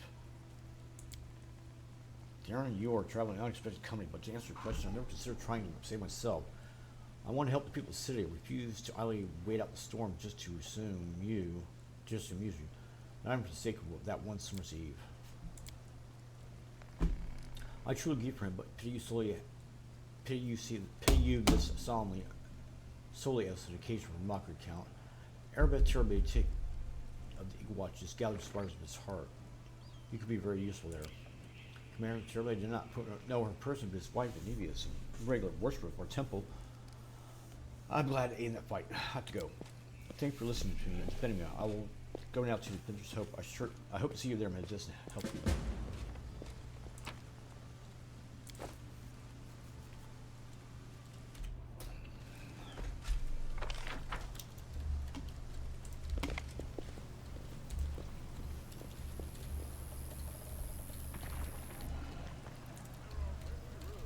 Success.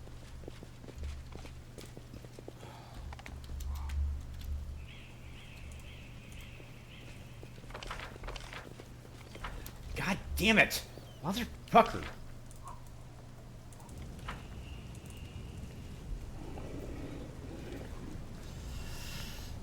Fuck.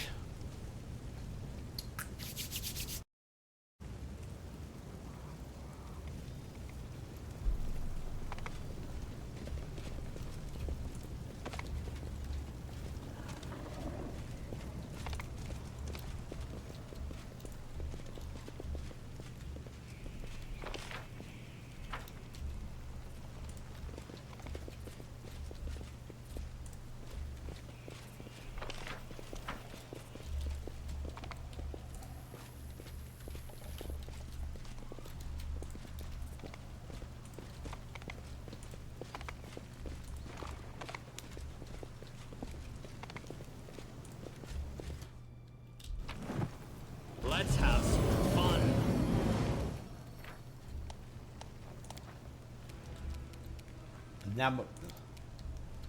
Nabasu. Out of my sight!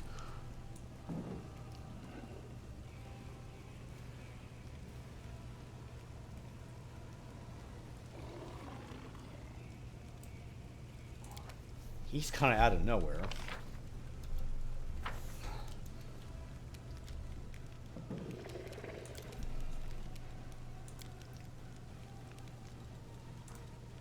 Yeah, they kind of need that right now. Adayan.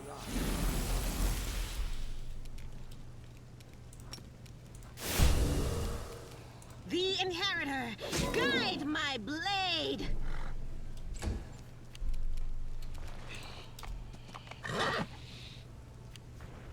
A ghoul creeper?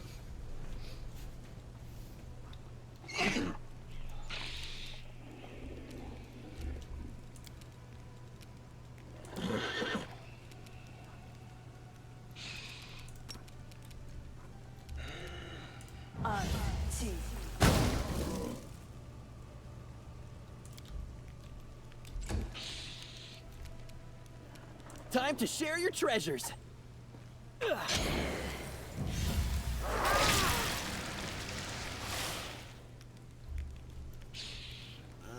that's gonna be a problem, alright.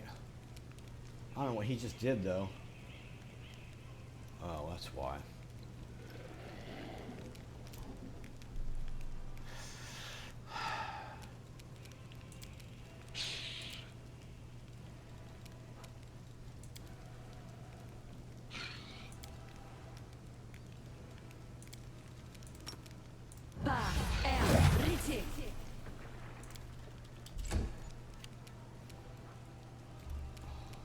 I'll just have to resort to brute force!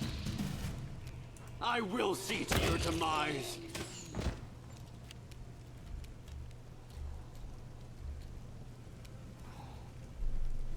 Into the fray! Yeah!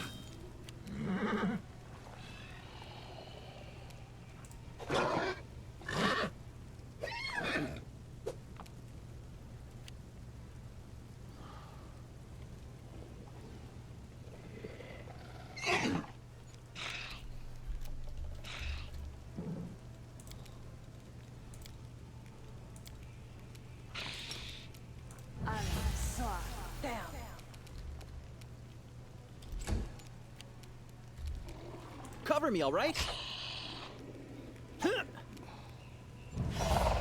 This'll leave a bruise. How many times can you keep doing that fucking...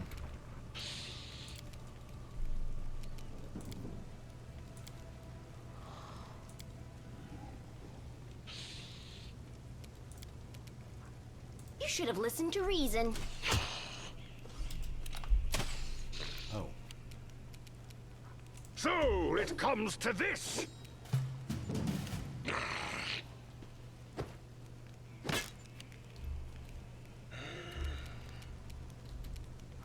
Precision and grace.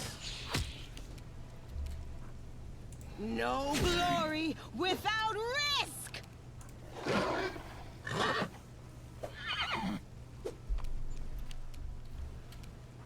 You won't stop us. Stab you or zap you. Why not both? I'll just sit here. Don't worry about me. I'll remove this obstacle. You've made your choice.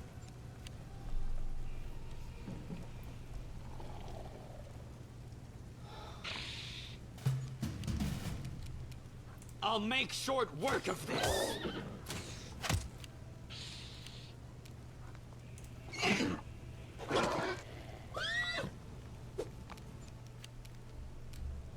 Surrender, or else! Distract them from me.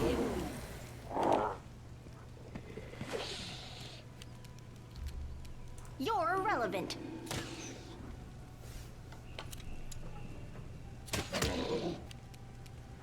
No fear!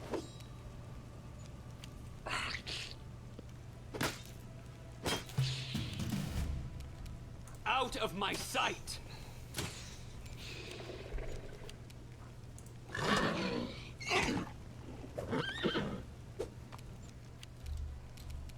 Too late for apologies. Time to share your treasures! Mind over muscle. I'll just have to resort to brute force.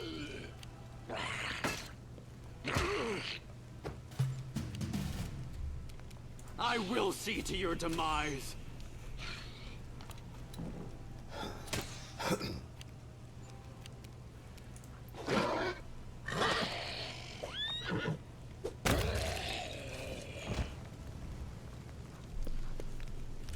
I'll have to do that again.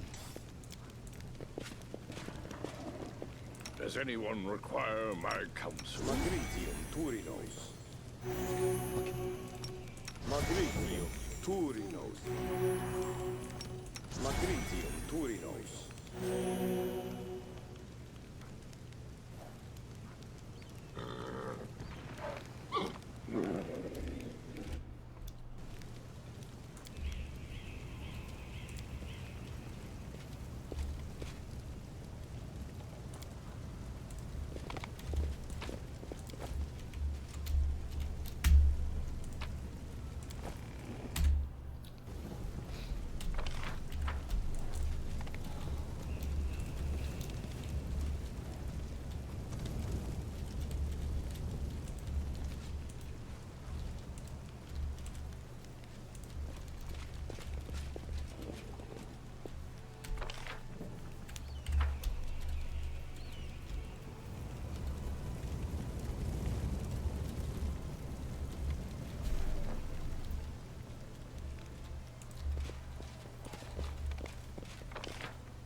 I will guide.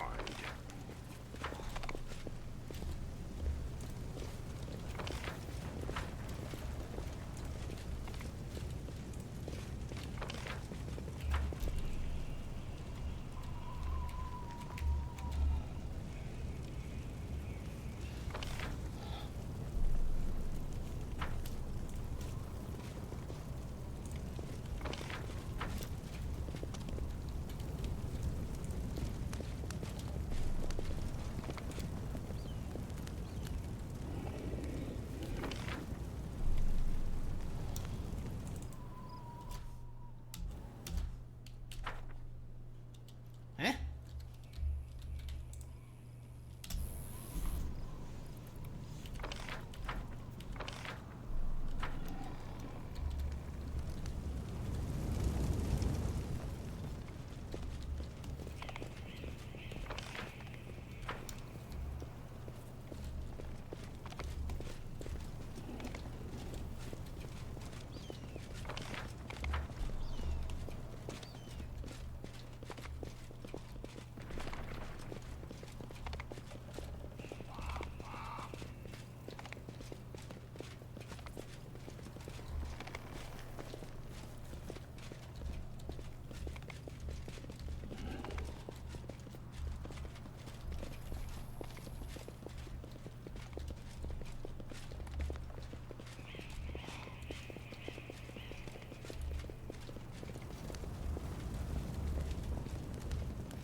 Focus on the goal.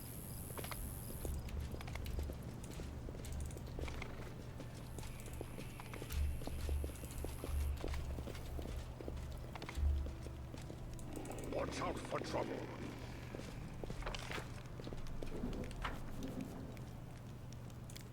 I don't know. I don't remember now.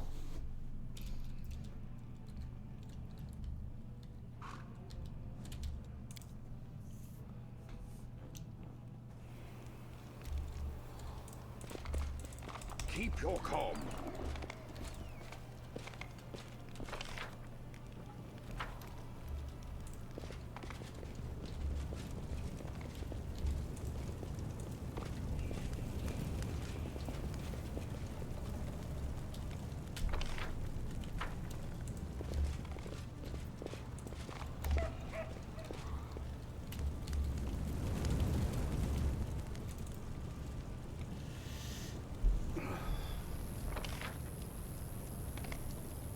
Oh, for crying out loud.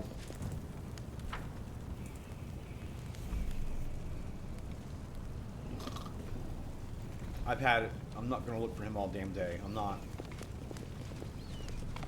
I will guide. I'm sick of it already.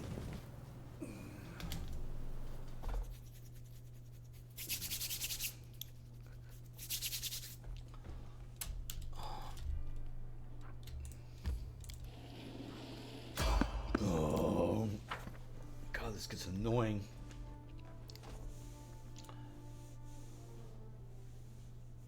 I'll cheer you on from over there.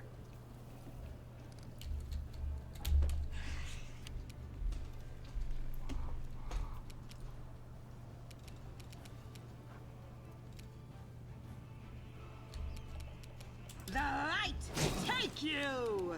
So it comes to this. I'll hit you!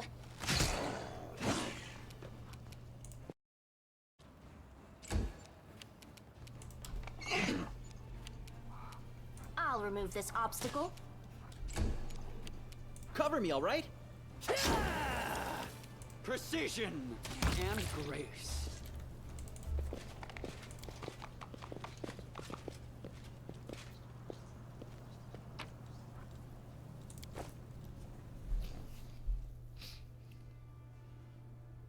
Come on, damn it. It's just right the fuck there.